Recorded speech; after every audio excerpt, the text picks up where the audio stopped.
that. Okay, so we're still back checker strategy, Michi's book, and we were looking at last week. We're looking at what Michi calls a solo stage, and what that means is that there's one we've escaped the back checker, and there's one checker left in the back to escape. And generally, this means is you have a racing lead. And generally the idea is to race out. Your strategy with a single checker back is really to race, because there's not much you can do. You can be attacked and you can be primed with that single checker. So you really need to race, which means pop what Michi called pop out, which means you escape over the opponent's 8 point as soon as you can. You also pointed out that with a single checker, the ace point is a good place for it to be. A better place is the 22 point or the 3 point. The worst place for it to be is the 2 point or the 23 point. Just because you have fewer chances to pop out, and you don't have you got double fives to escape, whereas here you've got a 6-5, and here you've got the 6-3 or 5-4. And you can also bring it around the corner with a 6-5. So in terms of if you want to pop out, this is a better spot to be the 3 point. Okay, so now we're going to go to some more examples of what to do, and so now we have a 5-1 to play, and what do we think is the best? Where's the best move here with the 5-1? Come out to the bar. Okay, that's one play. And what's the advantage there? Follows up on racing.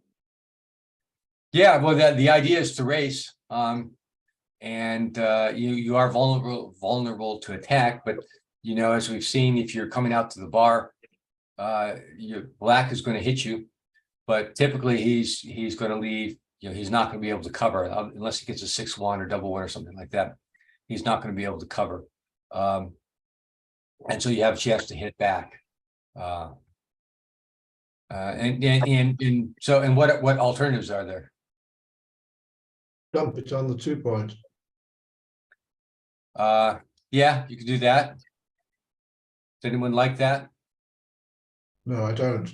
No. That seems the only other one. Yeah. It's even you don't want to play. Generally, you don't want to play past your opponent's anchor unless unless you have to. Unless safety is ultimate importance. And making a deep point is not great either. And the other reasonable play is down here, 13-8, and up here. But as we've seen, okay, now we're heavily stacked on 8 point. Always a bad idea, and almost always anyway. And then we moved up to the point that we don't want to be on. You've also kind of stripped the midpoint with that. And you have, yes, good point too. You've stripped the midpoint. And so it turns out that the right play is to come out,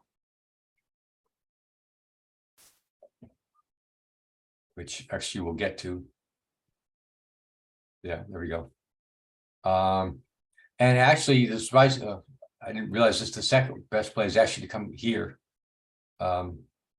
which gives your opponent a shot to hit you back and put you back in the race. However, well, actually, this was also part of Michi's idea from Black's perspective. What stage is Black in? I don't know.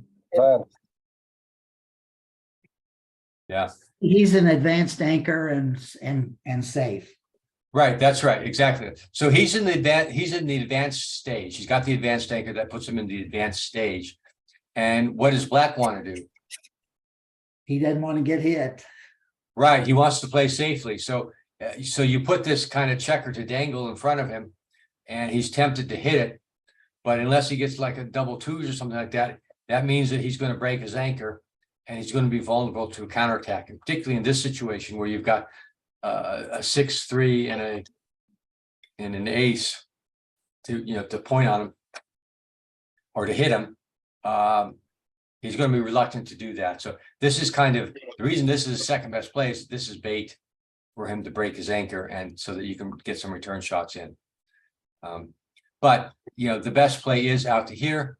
It's consistent with the idea. Okay, we need to we want to pop out. We're racing. We're way up in the race, and we've got a single checker to move. So the best thing is to move it.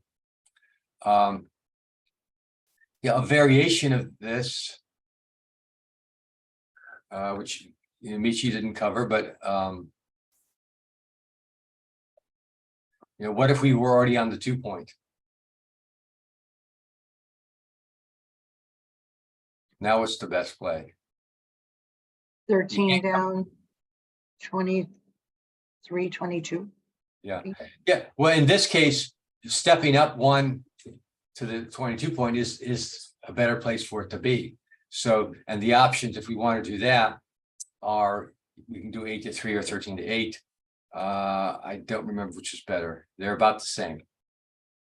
So yeah, this is 13 to 8, and this is 8 to 3. But yeah, if you're already on the 2 point, step up to the 3 point. Now you're in a better position to pop out. And then the other one doesn't really matter what you do. Even this play is not, seems kind of dumb, but it's not terrible either. Okay.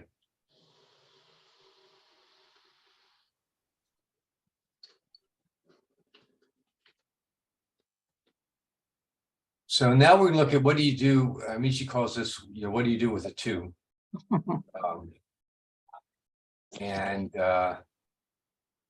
So typically, what do you do with the 2 if you don't have a really constructive play? With that too? Well, no, typically in general, with one of Michi's proverbs for opening play. You bring a checker maybe to your outfield? Bring a builder down? Well, yeah, but okay. In this case, with black with a blot on the 4 point. In this case, I think that you hit him there and I think you unstack the 2 heavy points. You start unstacking the 6 and start unstacking. Yeah. the Okay. mid- Well, that's But My typically, play- though, what you do is you're gonna hit on Right. the 4 point with the 2 because this is called fighting for the good point, and it's also you're stacked in the 6. So if you have a 2 that doesn't play well, otherwise you're going to hit and fight for the strong point. Question is, why not play 8 and 22? yeah, well, that's that's the option too, but so to go back, we're in Michi calls the solo stage. So if you hit on the 2, if you hit with the 4, I'm sorry, if you hit from 6 to 4 with the 2, that's what you would do when you're not in the solo stage, because you're fighting for the good point. When you're in the solo stage, though, you're not looking, you're ahead in the race and you're looking to escape your back checker. So what's the so the question is, what's the trade-off here? And so we got some good ideas here. Hitting is still a good idea in general, even though it's not the right time. Unstacking is good both from the midpoint and from the 6. So really the question is, do you come back? You're going to go 13 to 8. That's the only decent 5. I mean, you could hit on the ace, but that's usually wrong. So 13 to 8. So the question is, do you do 6 to 4 or you step up? I like step up. I think stepping up also, actually. Yeah. Well, it turns out that it's pretty close. But in this case, the solo stage, step up. And again, the idea now you're in the 22 point. That's a good launching point to be at. You've unstacked your midpoint a little bit, and you're not in jeopardy of going back in the race. And after the roll, you're up 13 pips. So again, that's the That's the play, you know, in the solo stage. Okay. Let's go to the next one.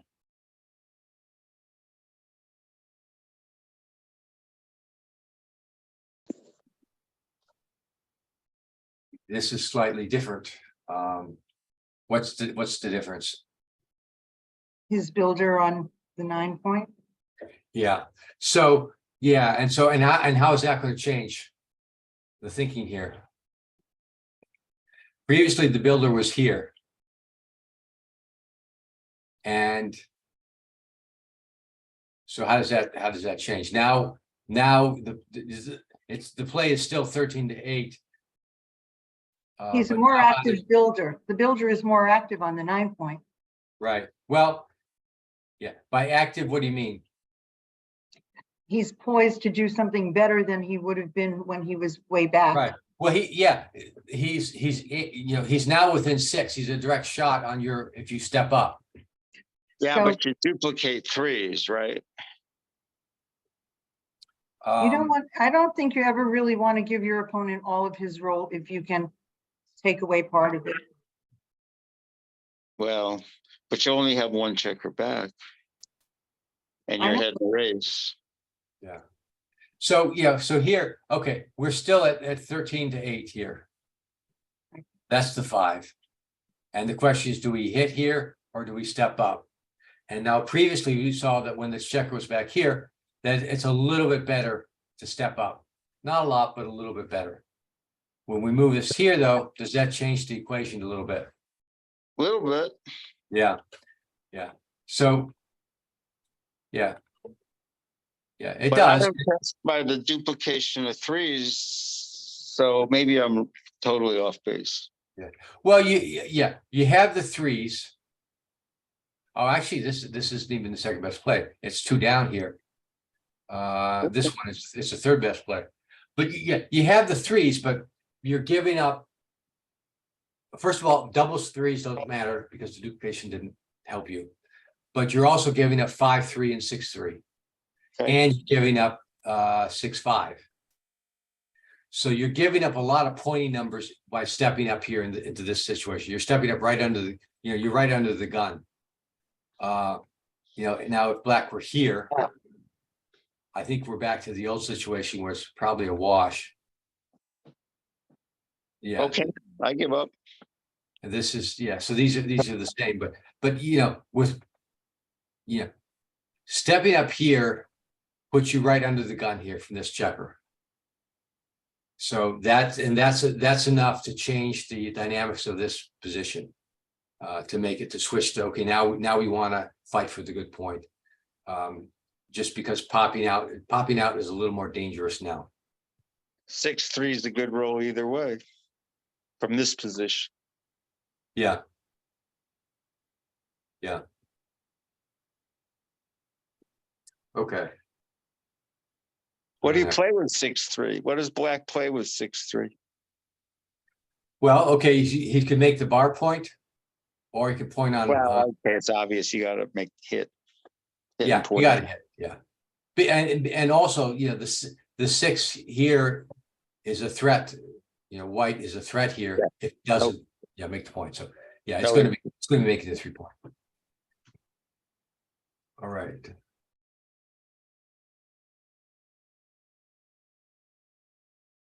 Oh, you know, it's the right front.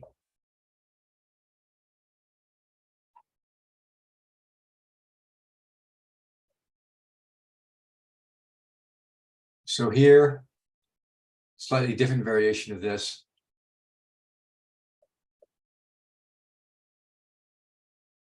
Six to 4, 13-10 is what I would do.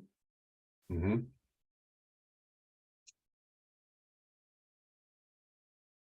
Okay, and why? Well, you don't want him to make your 4 points, so you want to fight for your good point. Right, And you prefer not to cover that slot, if you will, from the 8 point, because that kind of almost strips the 8 point, even though you do have the one extra there. And then you have a good six. You have a good six to cover. So you have sixes and fours and twos and some ones. Yeah, okay, well, yeah, so, yeah, you can't cover anything from the 8 point here. So you're not gonna move it in, because if you hit with the 2, you gotta move the 3 here. No, I was thinking on your next roll. Oh, I see. That's why I come down with the 2. Oh, you come 13, down- 10. That's the 3. That's the 3. And the Yeah, 2 so- is the hit. You're gonna hit, okay. That's my play.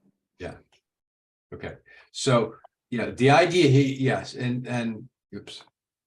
So, but here we're in the solo stage and the idea is to pop out. You don't have a number that pops out. And so then the question is, you can play the safe play, which is 13 to 8.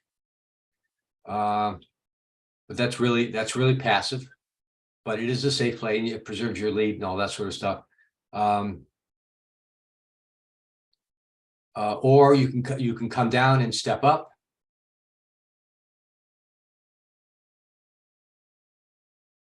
Let's see, you can actually come down here.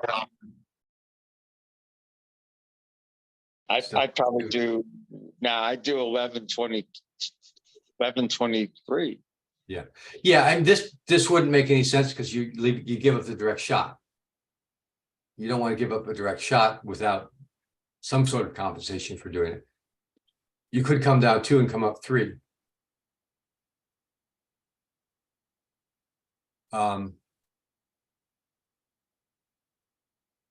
What's from the solo stage, this looks like a good idea. I think it's really passive. I mean, you don't really want to have another checker sent back, but you need to start battling for a good position. Yeah. He doesn't have a good board. If you get hit, you come back, you come around. I mean, you Yeah. don't want to lose those chips in Yeah. the race, but you do. So the weakness here is that you give up a lot of shots here. There's pointy numbers on here or just hitting loose, barring anything else. And then with the checkers having been split, you're also giving up numbers to be hit back here. Sure. And so you're setting yourself up. Well, and then these two don't communicate. So you're setting yourself up to either escape out or maybe a point in here, but you can't do both. So you still leave them, you leave one checker vulnerable. Regardless of what you do. And so the best play is what Leslie said. Now here we didn't talk about the double tiger. Which typically is well, does anyone remember the proverb for that on the double tiger play? It's not a double tiger. Oh, that's right. It's not. It's the it's not the double tiger. It's the tiger play. It's a weak tiger, isn't that what he would call it? With Yeah. Just one cover, one direct cover. Yeah. Actually, I forgot what the weak tiger was versus the strong tiger. But the proverb I remember from reading the tiger play is, attacking with 8 checkers is weak. Attacking with 10 checkers is strong. So here, and actually, it's the 8 is weak, it's the big one. So typically, if you have only 8 checkers in stone, you're not going to do the Said double. that in this book, in number 3. I'm sorry, what? Stu? Michi said, I think he said with splitting, he said splitting against 8 is okay, splitting against 10 is dangerous, and 9 is in between. Well, we're not talking about splitting here. Well, I know, but it's sort of the same thing. Okay, never mind. Okay, so so typically you wouldn't do the tiger play here because you only have 8 in the zone. It's not bad here just because you don't have a good option otherwise. So here, fight. We're back to let's fight with a good point. I guess the theme here is that if you can't pop out, then you're going to plan B, and plan B was probably what you would be looking at if you still had 2 checkers in the back zone. So you weren't in a single checker back or the solo checker back play. So we're gonna one down and a hit. That's the typical play. Tiger play is not so bad. Coming up and down is the third best play. This is, very passive, but not terrible either. And then the other option. And this one is just really bad, so hopefully no one would do that. Okay.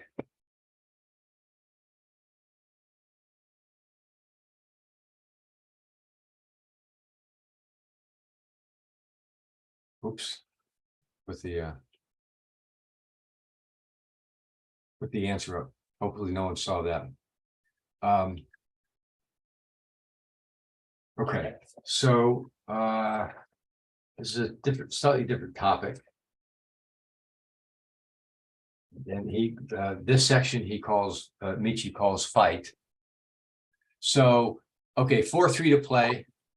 And the question is, we come in with the 3, and we have the 4 to play.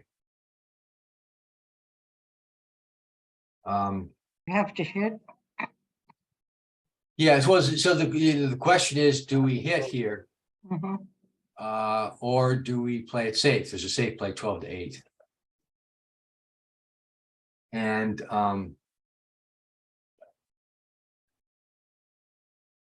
so what's the best play? And what we, Best play is hitting. You're gonna hope that he might dance. You're gonna hope that you're gonna fill in your 5 point. You're gonna hope maybe roll a 6, whatever. Yeah. Or later. Yeah. So, what we have is we've got a 5 prime in front. And where there's some threat to be, hit here with a 3.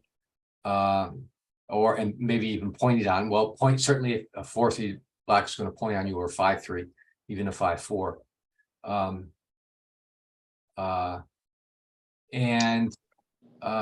So that's a problem. Black is threatening to escape. We only have a 3 prime in front of him. He's threatening to escape out of that. We've got a block here.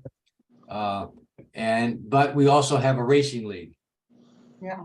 So typically, if you have a racing lead, you're not going to want to throw yourself into jeopardy, which you would by hitting. Yeah. Because basically, if we get, if we hit and black comes in, we hit off the 4 point, and black comes in with a 4. It's pretty ugly. We're sorry we hit, but Yeah. he might not roll a 4. Yeah. Yeah. So the question is, what's the best situation here, or what's the best option? Are you come in from the bar, or you have free play here? He has 7s and 8s. Oh, no. You don't. We started from the bar. Oh, okay. Oh, I'm sorry, I wasn't there. Okay, that changes everything. Yeah, all right. Yeah. So the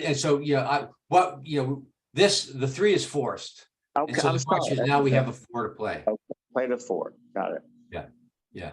And so the answer here is, she calls the section fight is to fight for the point. And for all the reasons that Leslie said, we've got 3 points. So black could dance. If black dances, we're looking at, we've got the cube. We're going to think about the cube. If we don't throw the cube, we've got 9 numbers that are 3 direct covers for the 4 point. We've also got some numbers that hit and make the 5 point. Yeah, so and then as long as black doesn't come in with a 4, we've got decent chances.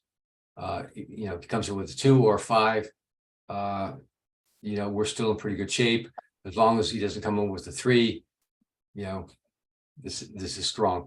Well, if he comes in with a 3, he can't come in. Well, no, a 2-3, 5-3, 4-3. Oh, okay. But if he does dance, you have a reasonable recube. Yeah. Yeah. So I mean. Yeah. Because Okay. you're at the edge of his prime, and now you're battling him for another. Yeah. Now the other idea too is that even if he does hit you back, at least you have the chance to make An anchor. right.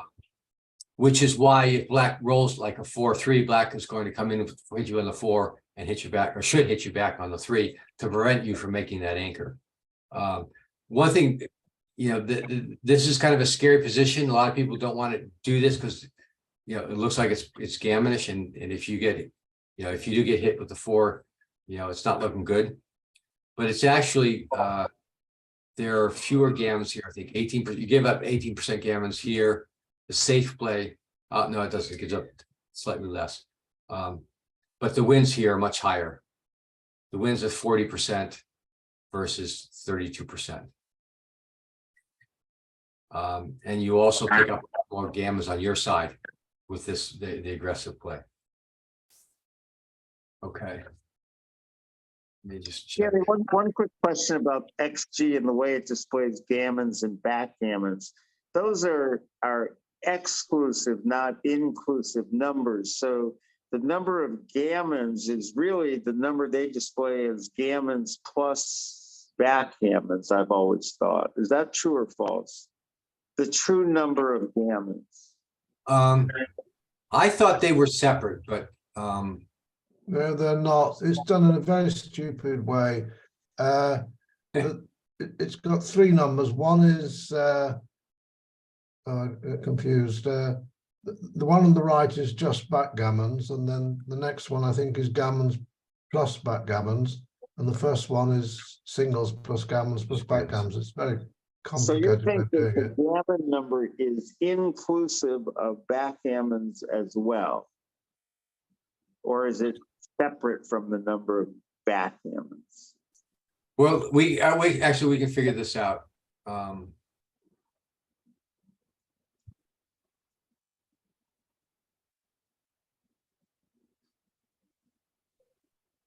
Maybe. So here.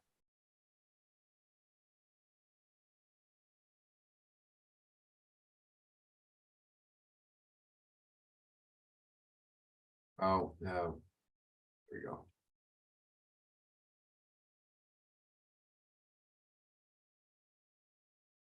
Okay, so here's the answer. Yeah, so in this play, white is on roll.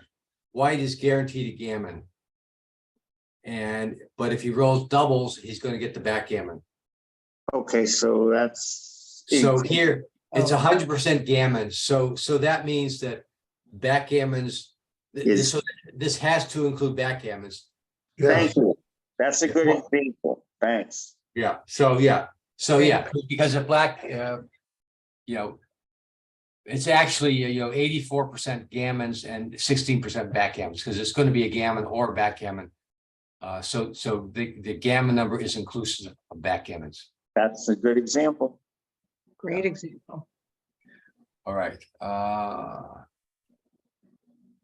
Let's go to the next one.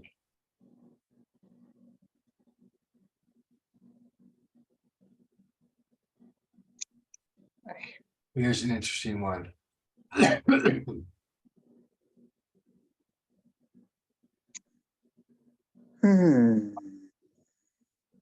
I wimp it up. 24-21, 8-6. Or 6-4, maybe. How about 8-3 without hitting? Okay. I don't hit no matter what. I don't know what I play. Well, the question is, if you play 8-6, do you come up to 21 or do you drop to 3? Yeah. So yeah, obviously you'd like to come up, but then And what? you then the play is 8-6. So it's either come up and play 8-6. If you don't come up, then you're going to hit. Now this it's I don't know how this got in here, because generally we're looking at, okay, we're in the solo stage, we're up in the race, so we want to pop out, but obviously we can't pop out. So we're playing black also in the solo stage. So What about coming up and doing 6-4? I don't think you want to go too deep. You want to try to cover that point and make it a valuable point in your home board for just in case things turn around a little bit and go your way. I see yeah, that sort of makes sense, and that's because Well- you're not, you're starting to point. I mean, here's the thing, you are down in the race, so you have to challenge him. And the only place you can challenge him really is by coming up. I mean, you put yourself at some risk, but it is challenging to his 2 points out there and the blot out on his midpoint, somewhat of a challenge. Well, my argument would be that Black has boardage. Black has a better 4-point board to a terrible 2-point board. Yes. And the 4s and 5s that do hit in that situation don't escape on the other side of the board. So Sure. that's why I think stepping up is particularly dangerous here. And that's why my play is 8-6-3 in that order. How about then, I mean, you make a valid point about the 6s, about the 5s and the 4s. What about 6-4, 6-3?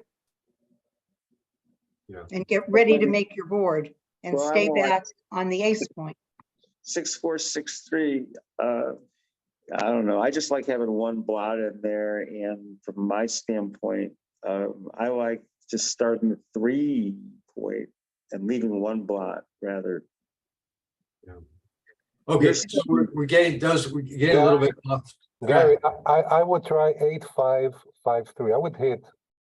I think we have to get something done because I mean, what other game plan do we have? I mean, at Yeah, least if we hit, we get a chance to do something after, you know. Well, 6 is escape.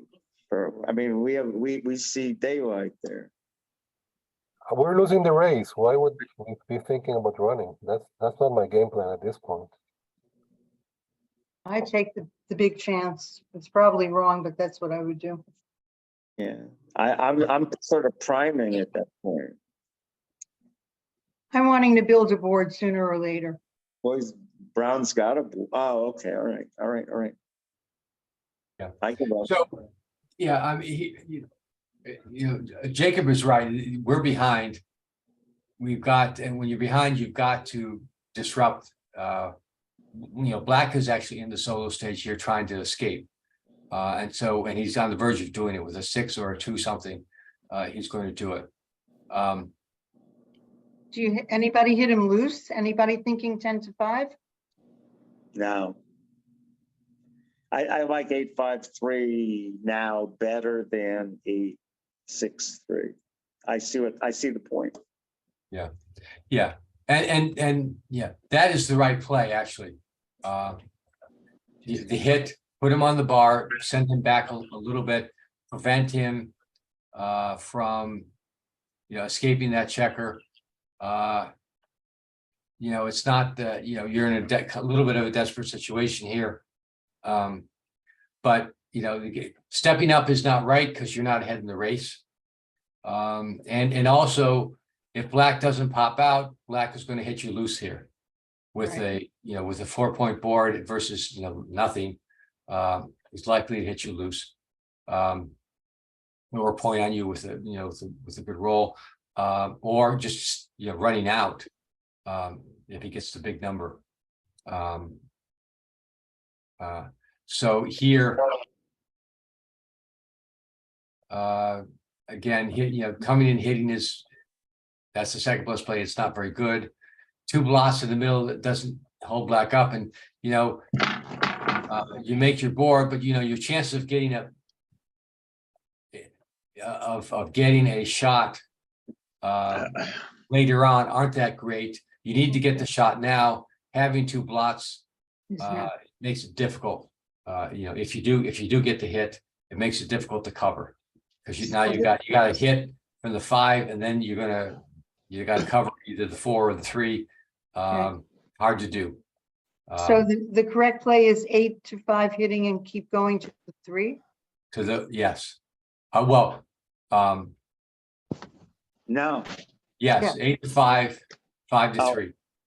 8-5. Oh yeah, 8-5-5-3. Yep. Yeah, minimize. Yeah, I mean, obviously, if you get hit here, we're in trouble, a lot of trouble. But so that's why you step up to minimize the shots, return shots. And hopefully, we'll be able to hit and cover, or if not, get a 6 to run out, or something like that later. All right. Go to the next one. That was a difficult play. Yeah. Yeah, that's a tough one. Hmm.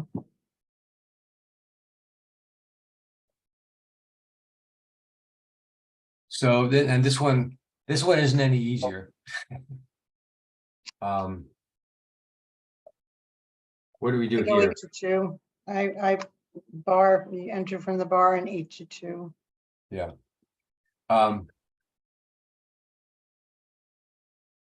Yeah, so what, and so the only other, yeah, so it's really, we're forced, this is the 2. Oops. 2 from the bar, and the 6 is going to be 8-2, or here, 13-7.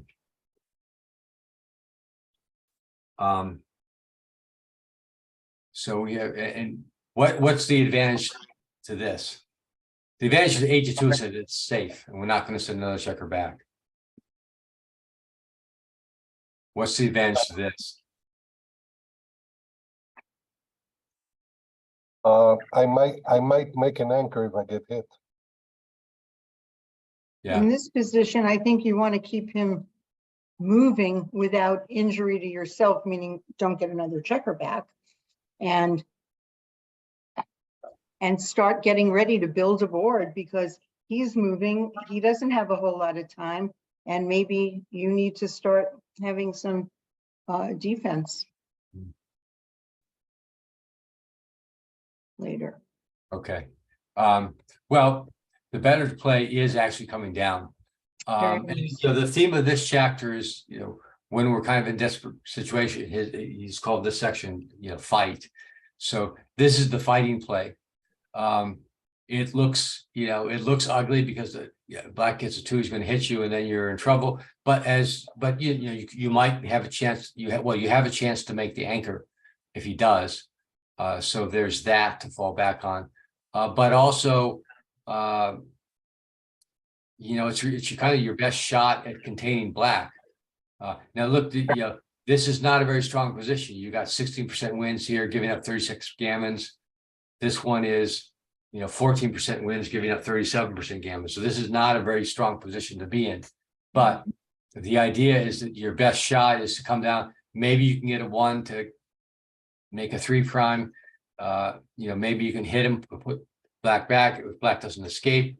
Kind of long shots, but the downside is if he hits you, then maybe you can make the anchor and have a, and then construct a board while black is bringing his checkers around to bear in on you. I think the likely scenario there is you're going to have the 0-point anchor with 2 checkers up on the bar at the end of it. Yeah, that's also a possibility. Yeah, I mean, what are you going to do? Yeah. But again, Michi called this chapter, fight. And, these are situations where the best play seems to be, to fight, even though it's pretty desperate. And you're risking, there's a fair amount of risk because you're putting checker in jeopardy. Okay. Last one. Today, let's look at this one. Let me check the door. Hitting.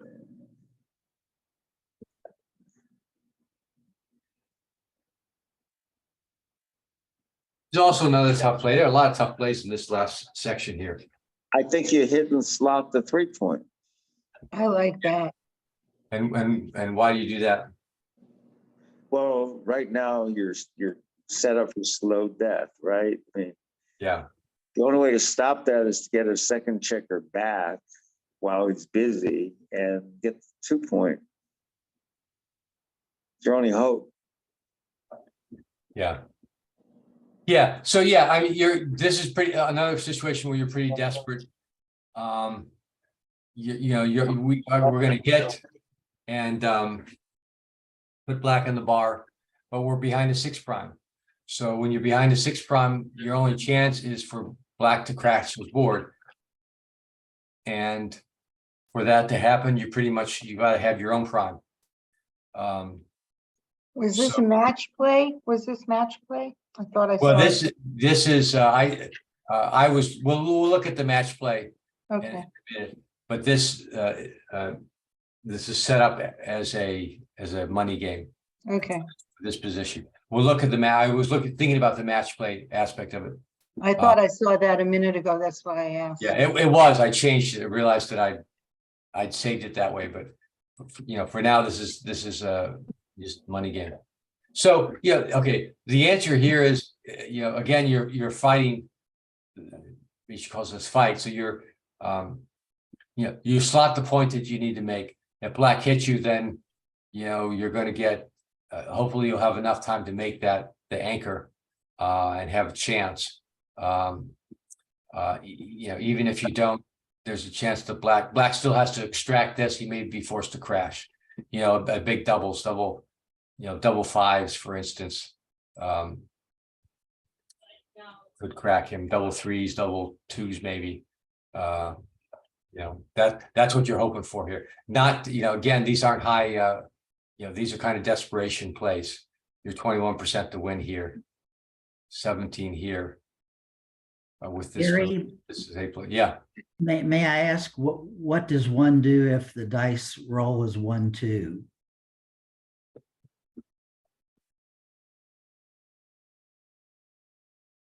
Yeah, that's interesting. Well, what do you think? I don't know how to play against a 6 prime. So, I don't think you want to hit. You don't want to give him timing. I don't know. Well, okay, against the 6 prime, what do you do? You've got to, you've got to,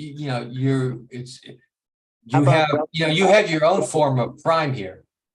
So it's a double hit. You hit on 23, you hit on 1.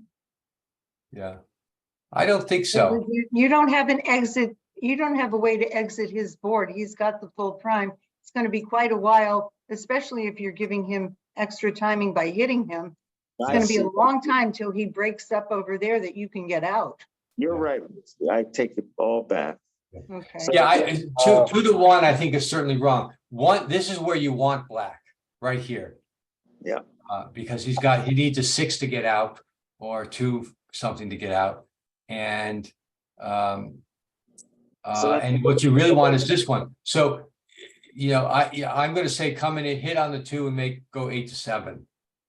Because you want to make this prime. Like Leslie said, come in on 24 and play 11 passively.